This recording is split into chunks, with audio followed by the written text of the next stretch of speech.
Hello, welcome to Geek Vibes Nation. My name is Tia. I am the content manager here, and let's talk about Ahsoka episode 5. I don't want to waste any time when it comes to talking about this amazing show. Before I go any further, let me start by saying there will be spoilers in this video. So if you have not seen Ahsoka episode 5, again, there will be major spoilers here. If you do not want to be spoiled before watching the show, I suggest go watch the episode. If you don't mind spoilers, you are more than welcome to hang around. So again, let's talk about Ahsoka episode 5. Now, here at Geek Vibes Nation, we really haven't talked about the Ahsoka show on our YouTube channel, but we have been putting out reviews on our website, geekvibesnation.com. So if you'd rather read a review by one of my lovely associates, please make sure that you check it out at geekvibesnation.com. I have been really enjoying the Ahsoka show just from an overall standpoint. I think Rosario Dawson does a really phenomenal job as an older Ahsoka. We saw her premiere as Ahsoka in The Mandalorian season 2, and she showed up in the book of Boba Fett. Now, this is her show, which honestly is kind of being called Rebels 2.0. And I totally understand people saying that.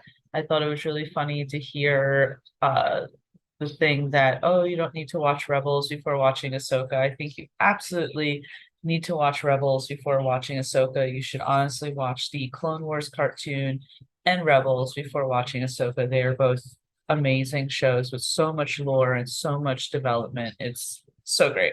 And I've been enjoying the show from an overall standpoint. I mean, honestly, people have been really praising Ray Stevenson's performance as Balin Skull, as they should. Rest in peace, of course, to Ray. But I know there's been some criticism for Rosario Dawson's performance as Ahsoka, but I think that this episode and say the episode prior has really kind of solidified why I think this is an appropriate development for her character. You have to remember she is older now. Everything that she's gone through with the Clone Wars and Rebels has really kind of gotten her to where she is. And honestly, we should be honest with ourselves that the live action versions are always going to be different than what you see in cartoons. You have a lot more freedom when it comes to cartoons, and there is obviously different actresses when it comes to Ahsoka's voice actors as opposed to live action. So there's going to be differences, but I'm really not here to talk about that. I just want to hop right in and say, obviously, Hayden Christensen is back as Anakin Skywalker, and what a phenomenal episode. Quick background, obviously, Hayden Christensen was Anakin Skywalker in the prequel trilogy, and I think I know I don't want to say people have forgotten how much hate he got back in the day, but he got so much hate back in the day for his role as Anakin Skywalker. That was really like undeserved, I feel. I mean, you can feel about the prequels all you want. I'm personally not a fan of the sequel trilogy. Some people like it. It's all what you like. But I think the prequels get unnecessary hate. A lot of the actors get unnecessary hate by their performances in the prequel trilogy. But clearly, people want more because we are just eating up seeing all these prequel trilogy actors come back. Hayden Christensen came back as Anakin Skywalker in the Obi-Wan show for a quick second. I thought it was a nice performance. People apparently hate on the Obi-Wan show. I quite liked it, but you know, that is what it is. And so now we have him back in this. And what an amazing episode, honestly. I have to give so much praise to Dave Filoni and what he gave us. Obviously there's so much lore and so much just there's so much lore and so much guesstimation and theories about everything when it comes to Star Wars. So you can obviously go on YouTube, find videos that are a lot better at explaining things like that than I am. But just seeing Anakin in the worlds in between with Ahsoka saying that he's going to finish her training and just everything we got from there. You know, the big thing with Ahsoka is that she never finished her Jedi training. If you didn't watch the Clone Wars show, again, spoilers, but Ahsoka at one point in, I believe it's season 5, is accused of something terrible that she did not do. And the Jedi Council completely turned their back on her while Anakin didn't. And obviously, then her name is cleared, but she decides at that point to walk away from the Jedi Council, thus not being a Padawan anymore to Anakin and not being in the ranking to be a Jedi. And that has always stuck with Ahsoka, that we see in Rebels, her just really regretting that she wasn't there for Anakin, really taking that upon herself. We see that in the fight between Darth Vader and Ahsoka. So kind of catching you up really quick. And now to see her with this version of Anakin, because this version of Anakin is the Anakin after the Return of the Jedi, right?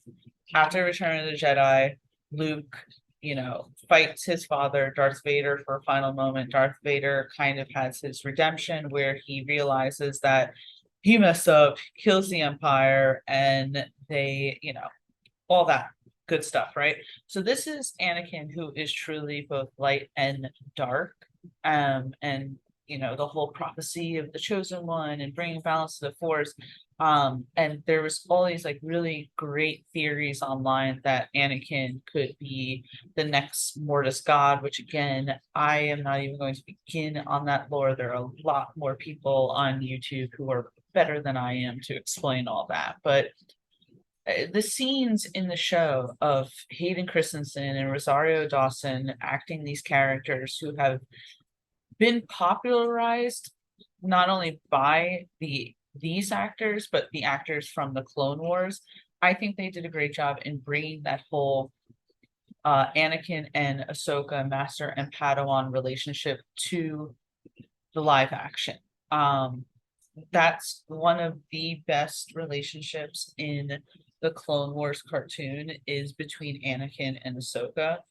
And I think they did it perfectly in live action. For Anakin to tell Ahsoka that her training is not yet complete, and just all those, right? And let's just jump in. I know I'm jumping, honestly, but I want to talk more about just not just the lore, but the visuals. When we see live action Clone Wars, it is so good. I mean, what they did in those scenes of going then to young Ahsoka, played by Ariana Greenblatt, who also played a young Gamora in Avengers Infinity War, so give it up to her. She did a phenomenal job. To see her and Anakin in the Clone Wars, that scene setting, and just how beautiful it was, and how it perfectly encapsulated what that war was, what the Clone Wars was, just amazing. I know everyone is, just screaming at live action Captain Rex. I was too, guys, but I want to talk about that scene where we see Anakin flashing from Anakin to Darth Vader, because that was just honestly beautiful. What a beautiful shot. And ominous, right? I mean, we can't not talk about the fact that Anakin turned into Darth Vader. Even though he's been redeemed, he's seemingly the new Mortis God, which again, we don't know, there's no confirmation. I'm just going based on what other people have surmised. But it's like we can't forget that this is who he became, and that is a part of his journey. So that ominous, like Ahsoka looking, that's her master, that's the person who wants to train her, that's the person who is essentially like an anchor for her. But that little flash of remember who he can be. And then when they finally fight for the final time, and there's kind of like that moment where people are talking about Darth Vader turning back into Anakin, right? His Sith eyes going away to normal eyes. It was just so beautiful. I loved it so much, and it really kind of went more into the lore of both using the dark and light side of the Force. I thought that was amazing. Just the visuals. The visuals were absolutely beautiful. I thought Hayden Christensen did a great job.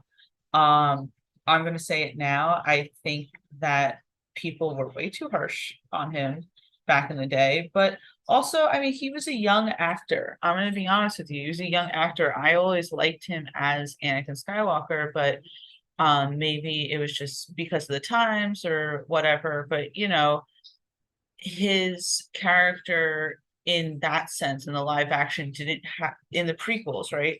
Didn't have the opportunity to necessarily be like all that fleshed out in the proper way. And don't come for me right now. I'm right, but obviously we have books, we have literature, and now we have Hayden Christensen back and things are more fleshed out. What I'm trying to say is that people grow, right? And I don't think that it's uncalled for to say that I think that Hayden Christensen has grown as an actor because I think that he is really hitting the marks very, very well. I think that him at his age and probably time and reflection has really been able to showcase a lot of different emotions and a lot of different stages of Anakin Skywalker in Ahsoka episode 5. I just have to say that when I was watching, I literally said to myself, wow, his acting has gotten even better. And it's almost, I don't know if this is going to be the last episode that Hayden Christensen is in. I don't know if this is the last time we'll ever see Hayden Christensen as Anakin Skywalker. I want to assume. I don't know necessarily where else you would put him. If it is, it's almost a little sad because we're getting these like little glimpses of Hayden Christensen as Anakin that could be so good if it continued more. I don't know. I've been seeing people online who are like, oh, let's get a live action Clone Wars movie. And I agree, that would be absolutely 100% amazing. I doubt they'll ever do it. But it would be pretty effing cool. Especially if they brought him back and then got Ariana Greenblatt to reprise her role as young Ahsoka. I think she does a phenomenal job. But again, I just want to punctuate and say I think Rosario Dawson is doing a great job. I think that she was able to really convey like an older Ahsoka and this kind of I don't know, realization and transformation that Ahsoka has gone through in this episode. Because then after that all happened and we see her, she's now kind of dressed in white. She seems a lot more relaxed and a lot more at peace. She's able to communicate with the Purgle to then go to another galaxy to find Ezra and Thrawn. I really like that, and I like that it was Anakin that brought her to that. I Obi-Wan and Anakin have a phenomenal relationship, but I want to say that Ahsoka and Anakin's relationship is even more important. Or maybe not more important, but as important. Please don't come for me. But I think it's great. I think they have a great relationship. I think it's important, their relationship. And it's funny because people really did not like Ahsoka when the Clone Wars, the cartoon, originally introduced her. When they introduced her in the Clone Wars movie that then led into the show, she got a lot of hate. I think she got a lot of hate a few episodes in, and now she is probably one of the most loved characters in all of Star Wars. People cannot get enough, and there are so many novels, so many comics, everything with Ahsoka in it, and we just see how natural and great the Ahsoka and Anakin relationship is. I absolutely love it. I would be 100% okay if in canon it was just said that Anakin after Darth Vader's death became the new Mortis god, because then you at least know that the chosen one has kind of transcended things and really has brought balance to the force. It would be so good. It would be so good. So I thought that was great. I think that this show, even though I said I also agree that yes, it's like Rebels 2.0, I think that this episode really helped in solidifying that this is Ahsoka's show. It is called Ahsoka. It is about Ahsoka. We may have a lot of Rebels things, a lot of other characters, because obviously you want to touch upon the Star Wars lore even more. But this is Ahsoka's show, and I think that this did a really great character a great character summary of Ahsoka. And I mean, I could just like go on forever and ever because now I'm just like scrolling through Twitter, now known as X, and just loving everything. And I know that I cannot properly convey my emotions or thoughts on this because from a cinematic point of view, just so many beautiful shots, the siege of Mandalore, everything, that whole entire Ahsoka being in the worlds in between with Anakin was just so beautiful and like mwah, chef's kiss. Um, we can go on and on and on for those, but I'm not going to. I'm not going to go on and on for that because I know that there are a lot of other channels who this is their bread and butter talking about Star Wars. So I'm not going to even step into that realm. But I did want to kind of also punctuate something in this episode really quick that wasn't Anakin or Ahsoka related, and that is Jason Syndulla, right? Or no, sorry. Jason. Are they calling Hera's child Jason Syndulla or Jason Jarrus? I don't know actually. Now that I think about it, if someone can, clear that up for me, that would be great. But Jason, who is the son of Hera and Jason, who is the son of Hera and Kanan Jarrus. And again, if you never watched Rebels, you probably don't know Kanan. He is a phenomenal character, probably one of the best Jedi. I will die on that hill. You have to watch Rebels and you will understand. We see that Kanan's son Jason is displaying force abilities, and I thought it was really nice. It wasn't this, oh, let's just give this kid a little moment or something like that. It was actually a very poignant scene of Jason sitting there and realizing that he could hear the worlds in between. He could hear Ahsoka fighting with Anakin. I loved that. I I sat there and I was like, that's Kanan's son. I'm and it's from what I don't know because it's not like I've read every single Star Wars book or read every comic, so someone can definitely clear this up for me. But I mean, there's not a lot exploring Jason, right? I would love now for more to be explained with Jason.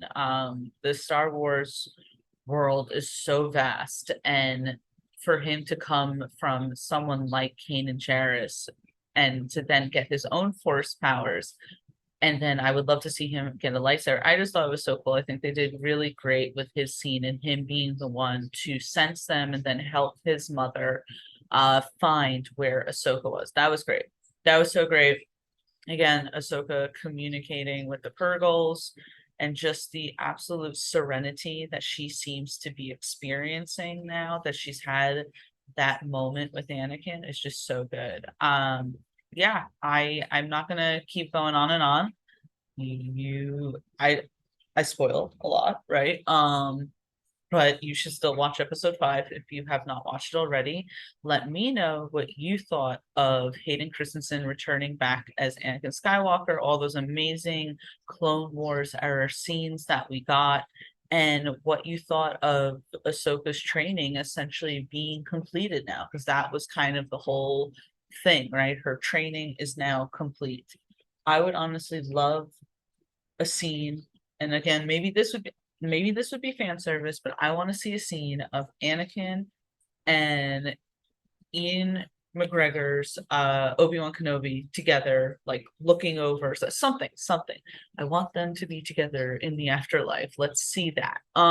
But yes, so please let me know what you thought of Ahsoka episode 5. If you would prefer to read a written review of Ahsoka, again, we have that on geekvibesnation.com. It's weekly. And if you are not subscribed, please subscribe. Please give this video a thumbs up. I don't think I did too bad. Again, I'm not a Star Wars expert, so if I got anything wrong there, please let me know. Keep it civil. And we will see you next time on Geek Vibes Nation review. Have a wonderful day and may the force be with you. Bye.